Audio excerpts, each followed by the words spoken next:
Hello students, myself Jagruti Balubhai Patel and we are discussing about the topic D3.js from the subject data visualization. This is related to the BE third year 6th sem students and we are discussing about the unit number 4 which is an introduction to D3.js.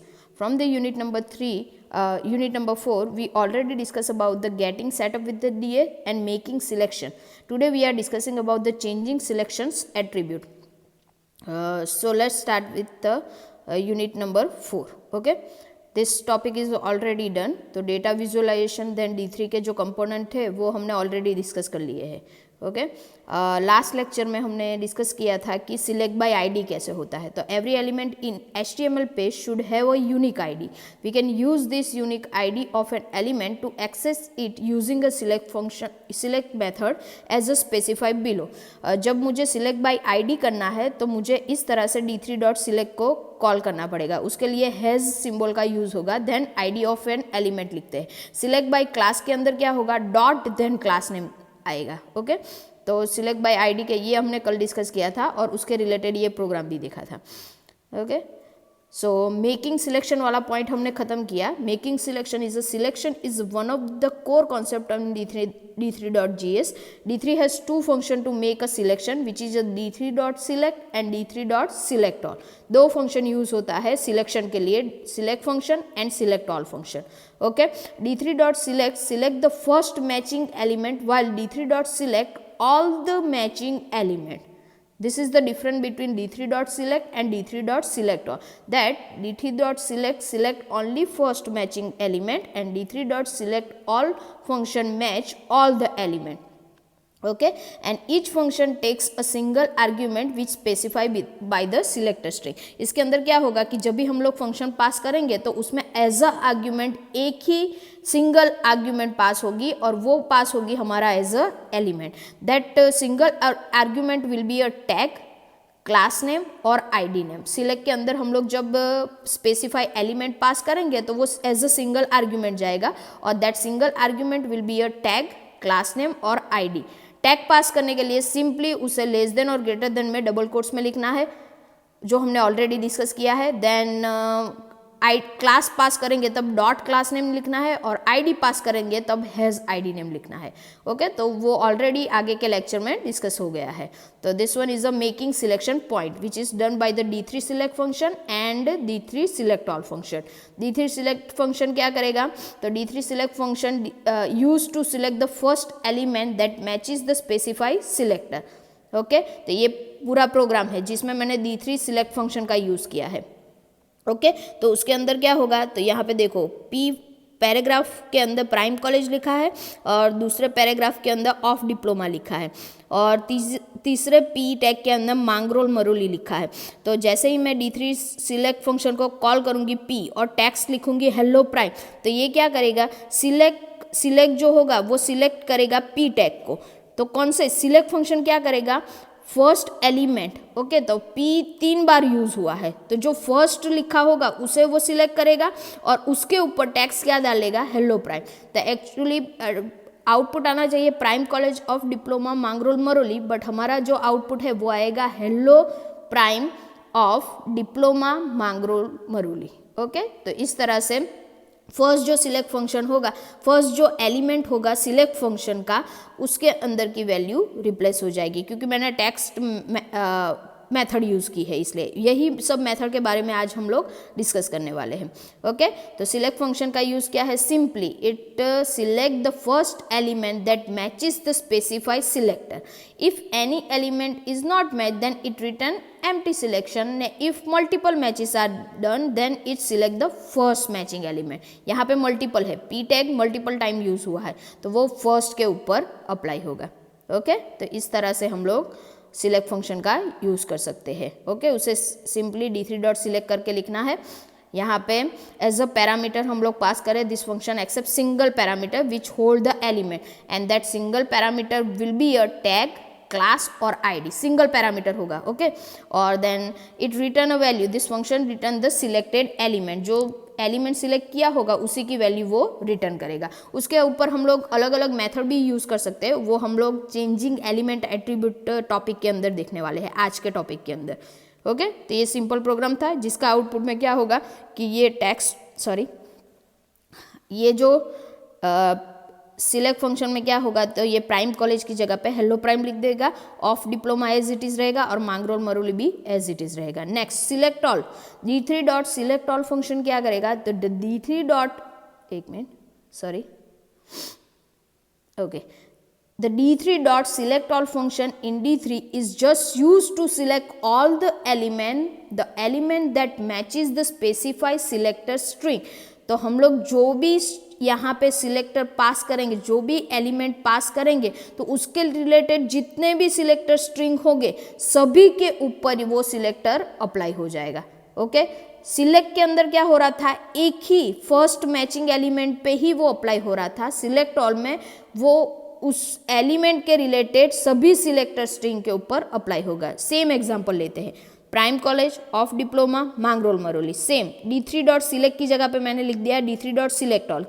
कौन सा element को select करना है, p, तो यहाँ पे p 3 बार है। Select all मतलब कि तीनों p टैग सिलेक्ट हो जाएंगे और उसके ऊपर टेक्स्ट नाम की मैंने मेथड कॉल करवाई जिसमें लिखा है हेलो प्राइम, तो मेरा 3 बार hello prime as a paragraph के तौर पे आउटपुट में आएगा। तो first hello prime, second hello prime, third भी हेलो प्राइम, क्योंकि मैंने सिलेक्ट ऑल यूज़ किया है। यही प्रोग्राम जब मैंने सिलेक्ट से किया था तो सिर्फ प्राइम कॉलेज वाला जो पोर्शन था ना, वही हमारा क्या हो रहा था, हेलो प्राइम हो रहा था। ओके, तो इस तरह से select and select all work करता है। मेन डिफरेंस वही है, मेन डिफरेंस यही है, हमने फर्स्ट पीपीटी के अंदर देखा कि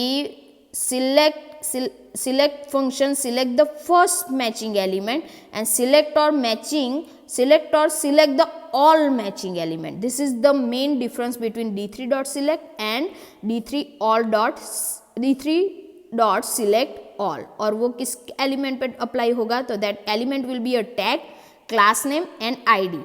टैग पास करने के लिए सिंपली लेस और ग्रेटर देन के अंदर डबल कोट्स में पास करना है। क्लास पास करने के लिए डॉट क्लास नेम लिखना पड़ेगा और जब आईडी पास करोगे तब डॉट हैज आईडी नेम लिखना पड़ेगा। ओके, क्लास और आईडी का concept already HTML CSS concept के अंदर आ गया था। So our today's topic is a changing selections attribute. तो जो सिलेक्ट मैंने वैल्यू की है उसकी वैल्यू मुझे चेंज करनी है, एट्रीब्यूट की वैल्यू चेंज करनी है, तो वो हम लोग कैसे कर सकते हैं। अभी मैंने जो प्रोग्राम दिखा है उसमें मैंने टेक्स्ट नाम की मेथड यूज की थी। That one is one part of the changing selection attribute. Okay, देखो ये फर्स्ट वाली ही है कि टेक्स्ट मेथड से हम लोग सिलेक्शन एट्रीब्यूट की वैल्यू चेंज मॉडिफाई कर सकते हैं इन शॉर्ट। ओके, तो first one will be a text. तो टेक्स्ट क्या करेगा, अगर मैंने टेक्स्ट फंक्शन यूज किया है तो एज अ पैरामीटर उसके अंदर पास करना पड़ेगा कंटेंट।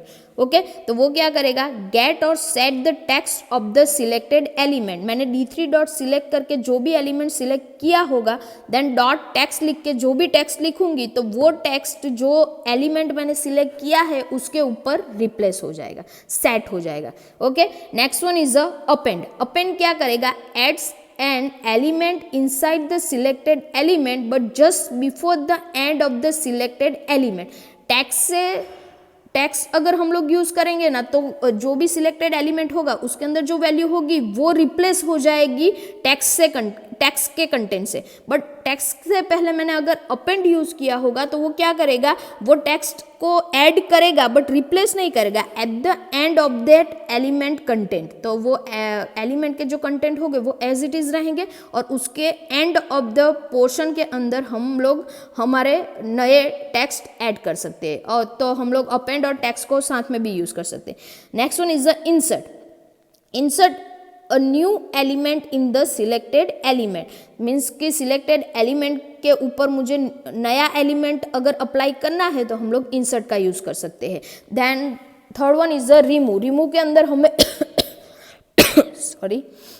रिमूव के अंदर हमें रिमूव द स्पेसिफाइड एलिमेंट, मतलब कि रिमूव के अंदर हमें एज अ पैरामीटर कुछ पास नहीं करना है, तो वो क्या करेगा, तो remove the specified element from the DOM. तो जो भी d3 डॉट सिलेक्ट करके जो एलिमेंट हमने सिलेक्ट किया होगा देन डॉट रिमूव लिखा तो वो जो एलिमेंट होगा ना वो पूरा रिमूव हो जाएगा पूरे कंटेंट में से। Okay, then next one is the HTML। तो गेट और set inner HTML of selected element. Then ATTR, वहाँ पे हम नेम और वैल्यू दोनों देख सकते हैं। ओके, वो क्या करेगा, तो गेट और set attribute on the selected element. Property क्या करेगा, तो गेट और set attribute on the selected element. Style, तो वो स्टाइल चेंज करके देगा पर्टिकुलर सिलेक्टेड एलिमेंट की। और क्लास क्या करेगा, तो gate ads remove a CSS class from the selection. तो क्लास को अगर मुझे ऐड और रिमूव करना है तो हम लोग क्लास का यूज़, ये सभी जो मेथड है उसका हम लोग 1 by 1 डिस्कशन करते हैं। First one is a text. तो टेक्स्ट का यूज़ क्या था, मैंने क्या बोला, गेट और set the text of the selected element. तो सिंपल एक प्रोग्राम लिखा है, HTML से स्टार्ट किया, उसके 2 पार्ट है, head part and then body part. Okay, head part के अंदर मैंने d3.org वाली d3.v4.mean.js वाली फाइल इंक्लूड कर दी। ये मैंने CDN कॉन्सेप्ट से किया है। हमने आगे ही देखा था कि हम लोग d3.js जो जावास्क्रिप्ट लाइब्रेरी है वो 2 तरह से इंक्लूड कर सकते हैं। एक तो d3 की वेबसाइट पे जाके zip फोल्डर डाउनलोड करके ये वाली जो फाइल है d3.mean.js उसे हमारे प्रोजेक्ट में कॉपी पेस्ट करके यहाँ पे वो पाथ डाल सकते हैं, या तो डायरेक्टली CDN पे से पाथ लेके कर सकते हैं। तो यहाँ पे डायरेक्टली CDN का पाथ लिखा है। ओके, तो यहाँ में जब भी हम लोग d3 के कंटेंट यूज़ करेंगे तो सबसे पहले मुझे d3.js जो लाइब्रेरी है उसे इंक्लूड करना पड़ेगा। ओके, तो यहाँ पे मैंने CDN से उसे लाइब्रेरी इंक्लूड की है। Okay, after that head part के अंदर वो हो गया, देन बॉडी पार्ट स्टार्ट हुआ। बॉडी पार्ट के अंदर मैंने p टैग यूज़ किया है। ओके, p टैग के अंदर लिखा है मैंने हेलो। ओके, देन मैंने d3.select जावास्क्रिप्ट कोड d3.select लिखने वाली हूँ, तो मैंने स्क्रिप्ट नाम का टैग स्टार्ट किया, देन लिखा d3.select एंड p टैग। तो सिलेक्ट कौन सा एलिमेंट होगा, p वाला। ओके, उसके ऊपर कौन सी मेथड अप्लाई की है, टेक्स्ट। देन टेक्स्ट में क्या लिखा है, प्राइम कॉलेज। अब हम लोग देखते हैं कि टेक्स्ट फंक्शन क्या कर रहा था, तो गेट और set the text of the selected element. तो selected element will be a p, तो उसके अंदर जो वैल्यू है हेलो वो गेट कर ली, उसके बाद उसके ऊपर कौन सी वैल्यू सेट कर देगा, तो प्राइम कॉलेज। तो एक्चुअली आउटपुट आना चाहिए हेलो, बट यहाँ पे देखो एट द एंड मैंने स्क्रीनशॉट दिखाया है रिजल्ट का, उसमें क्या लिखा है, प्राइम कॉलेज। ओके, तो टेक्स्ट क्या करेगा, तो पर्टिकुलर जो सिलेक्टेड एलिमेंट होगा उसका जो टेक्स्ट होगा वो हमें चेंज करके जो टेक्स्ट के अंदर जो कंटेंट लिखा होगा वो लिख के देगा। ओके, तो simply text is use to get और set the text of the selected element. Next one is append. Append क्या करेगा, adds an element inside the selected element but just before the end of the selected element. Okay, तो मैं यहाँ पे append और text दोनों use कर रही हूँ। सिंपली सेम प्रैक्टिकल है, वही प्रैक्टिकल है, बट मैंने 2 बार 2 p टैग यूज़ किए हैं। तो फर्स्ट ऑफ ऑल HTML से हमने हमारा कोड स्टार्ट किया। ओके, उसके अंदर 2 पार्ट है, head part and body part. Head part के अंदर हमने CDN से d3.js वाली लाइब्रेरी फाइल इंक्लूड कर दी। ओके, अब बॉडी टैग से हमारा कोड स्टार्ट होगा, तो उसमें मैंने p करके प्राइम लिखा है, तो प्राइम डिस्प्ले होना चाहिए। ओके, देन p करके कॉलेज लिखा है, तो दूसरे पैराग्राफ के अंदर कॉलेज डिस्प्ले होना चाहिए। Okay, this is the simple output, but उसके ऊपर मैंने स्क्रिप्ट अप्लाई की है। स्क्रिप्ट के अंदर लिखा है d3.select p, तो p टैग सिलेक्ट होगा। अब p 2 बार है, तो d3.select क्या करेगा, फर्स्ट जो मैचिंग एलिमेंट होगा उसे सिलेक्ट करेगा। तो वो ये वाले p मतलब कि फर्स्ट p को सिलेक्ट करेगा, which one is a prime. उसके अंदर कंटेंट क्या है, प्राइम। तो क्या लिखा है, dot append. Okay, then dot text. तो ये क्या करेगा, अपेंड टेक्स्ट, तो प्राइम p टैग जो फर्स्ट सिलेक्ट हुआ है उसके अंदर वो डिप्लोमा टेक्स्ट कंटेंट को सेट करेगा, बराबर। बट यहाँ पे हमने क्या लिखा है, अपेंड डॉट टेक्स्ट, तो वो प्राइम को एज इट इज रहने देगा और प्राइम के बाजू में डिप्लोमा ऐड करेगा, क्योंकि अपेंड का यूज क्या है, adds and elements inside the selected element but just before the end of the selection. Okay, the just before the end of the selected item. The selected item is p tag, उसके अंदर content है prime, तो prime as it is रहेगा। End of the prime वो क्या add कर देगा, diploma. देखो मैं आउटपुट दिखाती हूँ, this one is the output. तो हमारा आउटपुट कैसा आएगा, प्राइम डिप्लोमा और सॉरी ये इंसर्ट का कोड है, हाँ, हमारा आउटपुट क्या आएगा, प्राइम डिप्लोमा और उसके नीचे कॉलेज एज इट इज़ रहेगा, क्योंकि d3.select मैंने यूज़ किया है।